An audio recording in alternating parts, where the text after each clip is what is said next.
All right, so pain versus injury. So a lot of times you hear injury, you think pain, and you think it as synonymous terms.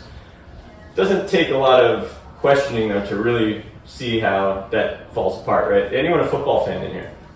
All right. Have we seen recently some pretty aggressive Achilles tendon ruptures, right? If you're not a football fan, you understand Achilles tendon ruptures.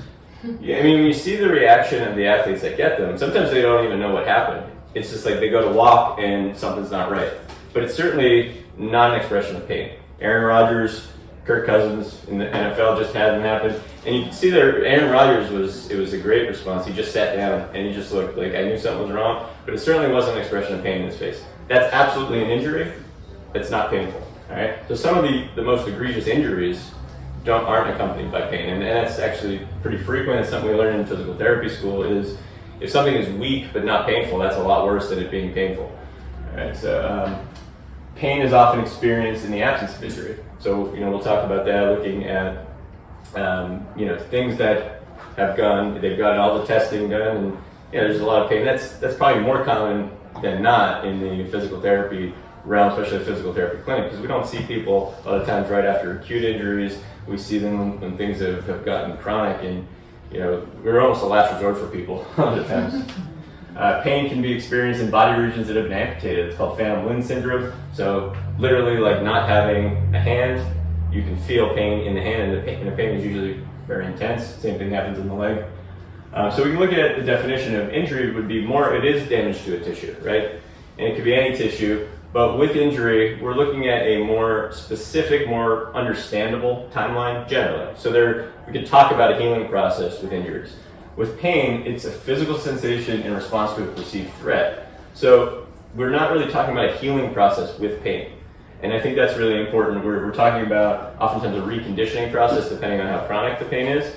But we have to separate them out, right? So if we're beyond a certain normal time frame for injury and there's still pain, it's very common, and probably more common than it's not, we have to think outside of a healing process. Or we can use the term healing, but it has a different connotation than it would if we were thinking about very specific injury healing. All right. So mechanism matters, which means that if something is traumatic, you can actually pinpoint these football injuries. We can kind of pinpoint the moment that they happen. We can say, all right, there's a known mechanism of injury. We'll have a better understanding of a healing process. Like we could study that a little bit better.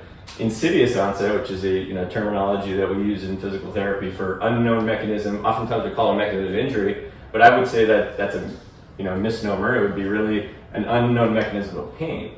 Things come on gradually over time, and then all of a sudden we're sort of just left with pain, and we're living a life with it, but we don't really know. We didn't have any onset of injury. All right. So in these cases, again, we're not necessarily thinking about a healing process. We can seek one out, and this is what I see. What happens is we have pain, we go see a professional, and then the professional tries to tie in some type of injury to it, right? So the pain is related to your arthritis. Is your arthritis going to heal or something like that? And then it becomes bleak because it's like, well, arthritis doesn't heal. But then, so we have to reframe that so we actually have a little bit more hope in the process. So if it's never a healing process in the first place, we actually can think of it quite differently, and we actually have a little bit more hope. It's more changeable. So something like a reconditioning or an educational process actually is a better way to frame our treatment when we're looking at insidious onset of pain. We'll talk a little bit more about that because it's not something very esoteric actually. It's something that can be very much tied into the physiology of change in the nervous system.